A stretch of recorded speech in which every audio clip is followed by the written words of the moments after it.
This is my inside fabric. I have it face down, and I've used my pattern, and I've traced 4 times with the pattern. I'm going to be cutting out 4 pieces. But before I do that, I'm also going to be laying down my Fusible, same size, and I'm going to take that to the iron, lay a Teflon piece over it, iron on cotton, dry, and adhere the Fusible to the fabric, and then I'm going to cut them all out.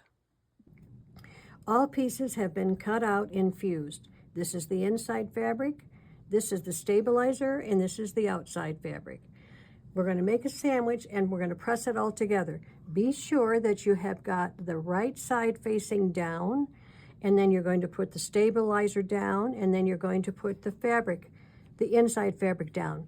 You're going to take this whole unit over to the iron and you're going to press it. I always have a Teflon sheet underneath and I have a Teflon sheet on top, just to make sure that whatever I'm ironing, I'm not getting any excess of anything on it except what I want. You're going to have your iron on dry between cotton and linen, and I press for probably about 4 to 8 seconds, only because this is a thick fabric.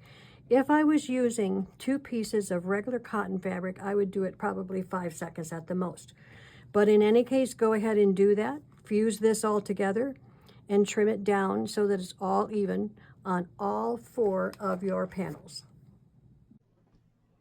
In the next video, I'm going to go over some selections that might be of a help to you when you're looking for the different embellishments that you need. I always refer to things that I think you can reach in your neighborhood, in your community. I always start at my local quilt shops to see what they have. Supporting the local business is always a really good thing to do, and I'm passionate about that. But there's also things that can be found in the big box stores like Hobby Lobby, Joann's, Amazon, the same thing. So those are kind of like the next step where I'll go to try to find things. I give you these suggestions, but if you find something that you want to use, for heaven's sakes, please do use them. This is only a guideline to help you finish a beautiful vessel.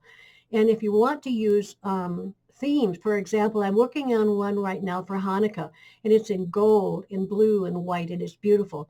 You'll see that in one of my videos on this channel down the road. I also did another one using the same pattern, only I did it in greens and golds, and that has turned out to be real luscious too. So what I'm saying is, use your imagination. Once you do one of these, you get inspired to do more, and after the first one, it always goes much, much easier.